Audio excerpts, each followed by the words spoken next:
just hit the subscribe button, like the video on YouTube.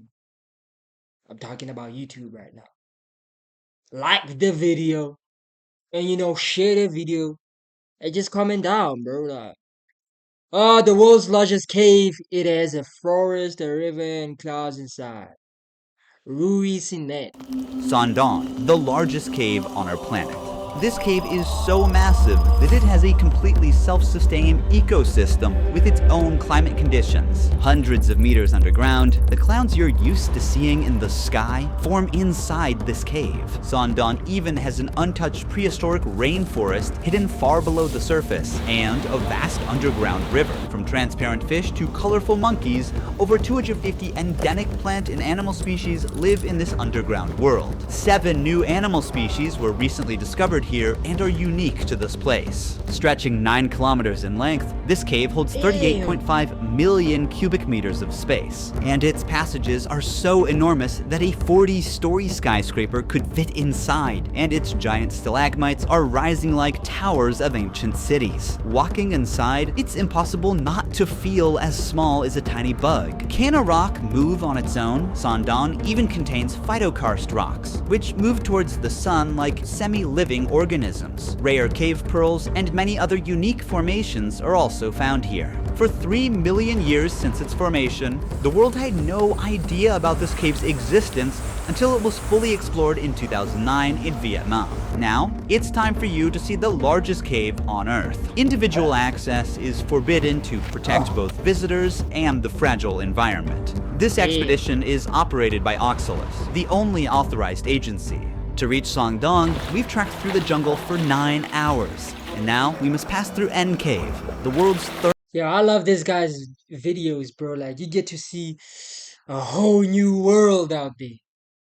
But if I was the one doing these videos, I wouldn't even enter that bitch. The cave? Nah. I don't Third want largest cave. some This cave mysterious serves as a shit. gateway to the world's largest cave. It's crucial to be fully prepared for every possibility. So before setting out on this journey, we did deep online research about Sangdong and its surrounding area to learn about everything that we would need to know.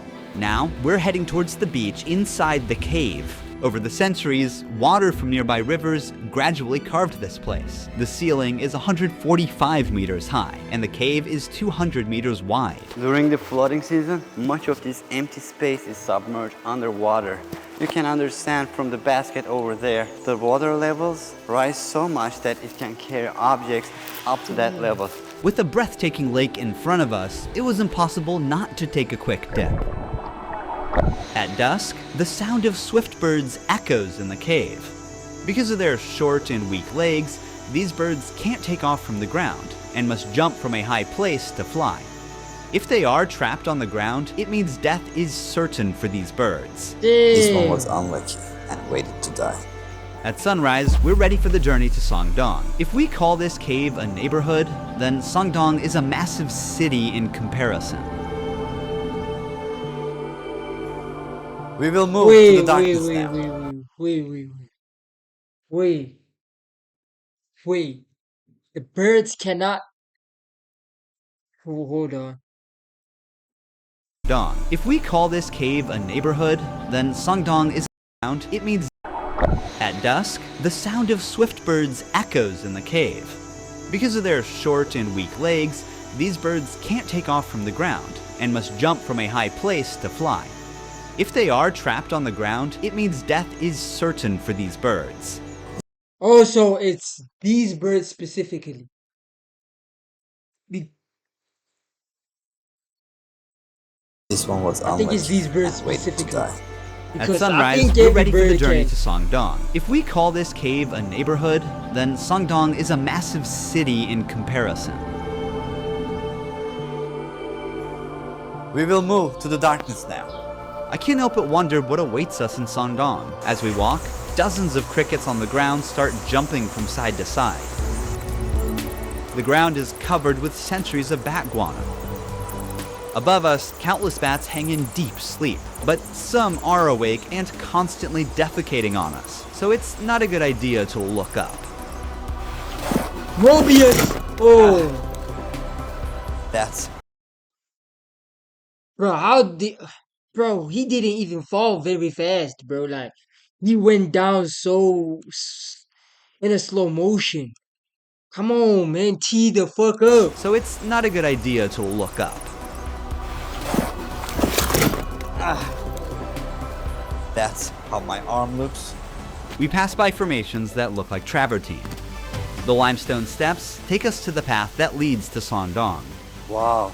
The view here is amazing. You can see some water coming down from both sides. N Cave welcomed us for a night deep in the jungle. Now, it's time to meet Sondong Cave. It's trying to come to me, you know? It's moving towards me.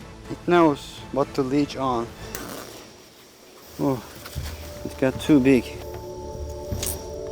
Beneath the soil we walk on lies the 450 million year old limestone formation, which began forming long before the existence of humans or even dinosaurs. This calcium-rich limestone is composed of shells and skeletons of ancient sea animals that sank to the ocean floor and gradually compressed over millions of years. However, since calcium dissolves easily in acid rain slowly erodes limestone and forms caves over time. This is how the world's largest cave was formed, by rain dissolving limestone. A challenging final climb brings us down to the grand entrance of Sondong. As we move deeper, everyone's switching on their headlamps now. This path will lead us to the Hope and Vision Passage. In this 9-kilometer-long cave, there is so much to explore. We might be the first to record newly discovered animals.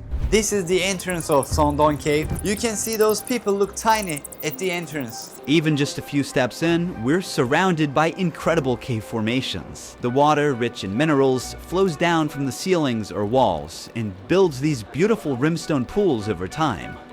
The very first animal greeting us is a cricket. We are making our way Yo, through what the type of rocks. cricket is that? Some stalagmites are Greeting us is a cricket.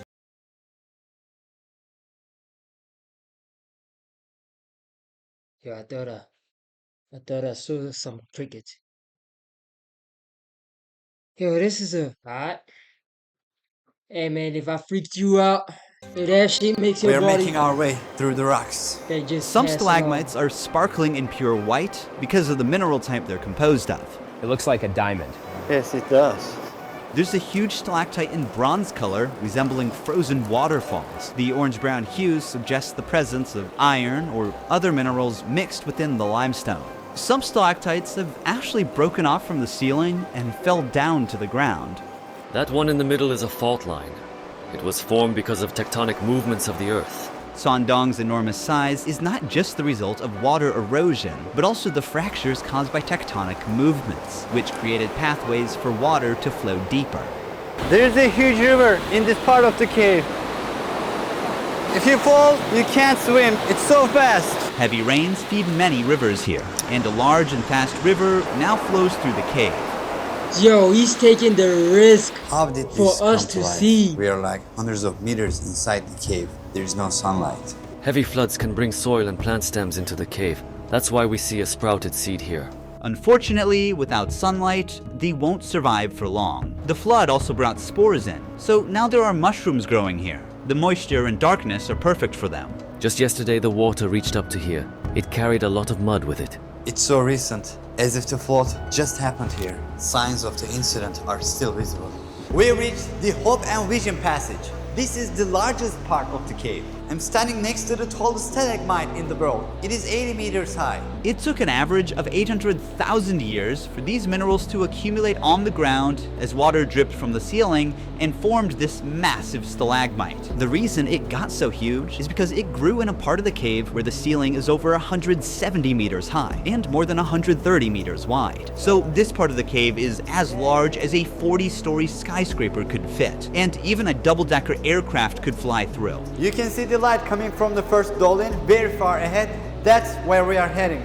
We spot cloudy-like white catches on the ground. What is this? A spider web. When they sense vibrations of a trapped insect, the spider jumps out, bites the prey, and returns to the funnel to eat. These are sand towers. When water drips from above, the parts under the pebbles are protected while their surroundings erode, and in the end, it forms these towers. It looks like a small metropolis. If you carefully look at it, there's a guy Whoa. standing on the top of that rock. Our teammate in the far distance is now standing on a stalagmite of 60 meters in length. We move 3 kilometers forward in the cave. This is our camping site. Imagine sleeping here, looking at this view. From here, you can partially see the first dew line. It might look like the cave's exit, but it's actually the first of 2 massive dew lines. And from here on, Ew. things will get more incredible. The temperature you would difference think between that's the an exit. outside and the inside of the cave forms mist and clouds inside the cave. The Hey area man, beyond I would take a long nap. I would take probably a 5-hour nap before going to the next one. them is It called looks Watch Out terrible. for Dinosaurs. We will explore that place tomorrow. For now, it's time to rest. Now we are going to first Dolin. This is the next day.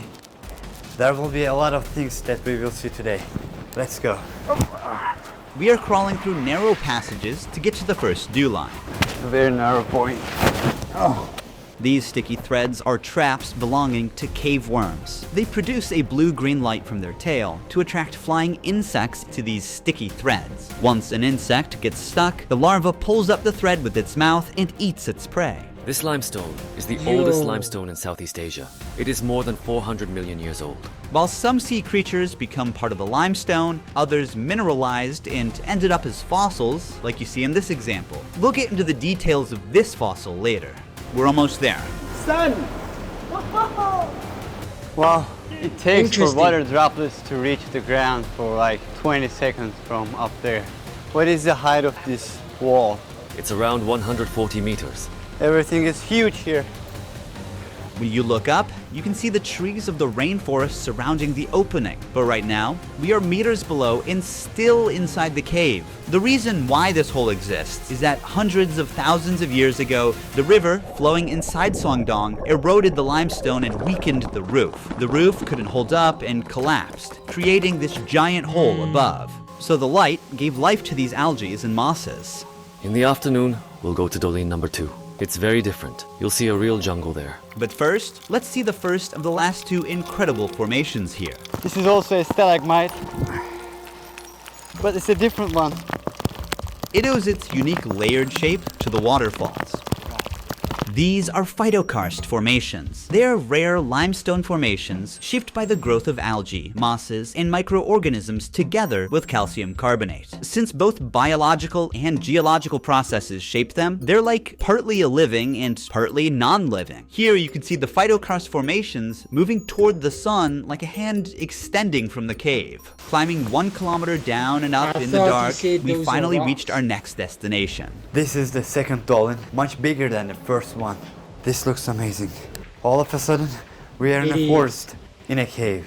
Look here, they're so dense. The roof of the cave at this point collapsed as a result of the intersection of 2 main faults, forming a dew line on the surface 252 meters above where we are. The collapsed cave roof allowed sunlight to enter, giving rise to an entirely new ecosystem. Despite extreme conditions, plants and animals have managed to adapt and turn this place into a unique underground rainforest. As we move forward towards the light, the height of the plants grow. The soil makes it perfect to form a rainforest. A large portion of the soil here consists of bat guano. It is accumulated for millions of years and is highly fertile. The soil here is deep and full of small holes. There is an insect in each hole, and the insects are making traps in these holes to catch animals. This jungle Damn, bro, that's what I'm saying. I would never do this, bro. I hate fucking bugs and some insects and shit. I like that. Actually, I think I don't like the unknown.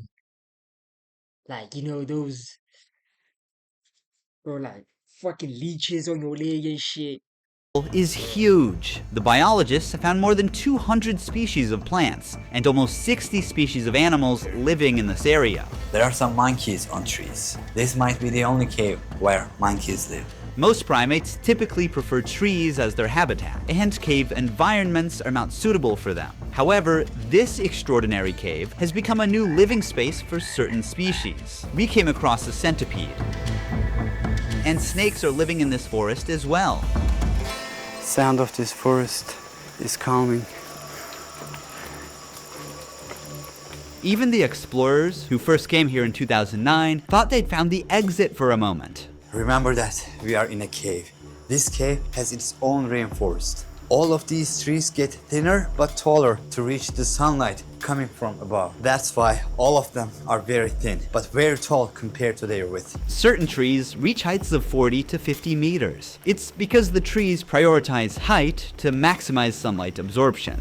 This is the remains of a snail. Monkeys catch these snails and break them with stones, then eat them. As we move through the cave, we start coming across signs red-shinned dukes have left behind. Look, so many snails. Most of them are broken and probably eaten by a monkey. We kind of forget we're in the cave because it's so massive. This is where we are going to camp tonight. It's our fourth and final day in the cave. Today, we navigate through a water-filled passage before reaching the Great Wall of Vietnam. The stalagmites here look fascinating, almost like the work of a sculptor. A pool of water surrounds this column and fish are swimming in it. These fish have no eyes as they have adapted to live in this total darkness. Instead, their other senses got stronger over time. See how it doesn't give any reaction to the shadow of my hand or the movement? It doesn't see anything. Like the fish, this cricket is completely blind. It doesn't see me. These super rare formations are Then how called do they cave pearls. hunt? How do they catch food and hunt? Yeah, I'm getting paranoid. I'm getting paranoid. I thought something be touching me, yeah. How do they hunt, though? They are usually 1 centimeter in diameter, but here, since they are too old, some of them are as big as a tennis ball. Just like real pearls, they form around a tiny nucleus, such as a grain of sand, with layers of minerals slowly building up over time. They need a few hundred years to be fully formed. As we push further into the cave, something unexpected catches our eyes. These are deer bones. They're estimated to be 500 years old. There is one last challenge ahead, an 80-meter high karst wall called the Great Wall of Vietnam. To reach there, we must also pass through a 600-meter long Passchendaele passage. The passage is now filled with water and is turned into a breathtaking jade green lake. It's so high that the light does not reach to very top. After the wall, the light from the exit is visible from 500 meters away. We've explored the world's largest cave from one end to the other, yet on the fourth day of the exploration, one mystery still remains. Which ancient creature the fossil we saw in Sure, it takes 4 days in their Someone cave. belongs to? I'm 4 opening days. Opera browser and quickly navigating to the cave's website to check the related article. Here we'll find the same fossil's image and its description. I'm gonna press Command/ or Control/ to open Aria. It's a built-in AI tool. Let's ask it to highlight the key points in this article. The article mentions 2 different coral fossils, but doesn't specify which image belongs to which creature. Luckily, Aria has image recognition feature. I'm gonna upload the image and ask again. Is this a ad or something? It identifies the fossil we saw as Tetracorolia. Let's check for more information on this sea creature. First, I'm using the Tab Islands feature to effortlessly group tabs by topic and save space. I can expand or collapse them as needed. I'm splitting is the this an browser ad? window to view I'm both confused. websites side by side. It appears that Tetracorolia or rugosa went extinct 300 million years ago. This carnivorous species is believed to have had tentacles to catch its prey and grew up to 10 centimeters. Because it is extinct today, we don't know exactly what this animal looked like, but with Aria's image generation feature, we can create a possible visual for this animal. Here's an illustration of a living Tetracorolia drawn as a colony with tentacles. By the way, tab traces feature, as you can see here, help us see our recent visited tabs by darkening the underscore. The darker the underline, the more recently the tab was visited. Using Opera Smart Tools, I believe that we identified which creature this fossil belongs to. Opera also enhances workflow with this a is floating an ad. music player and customizable themes with many other features. It's Download a goddamn ad! Subscribe.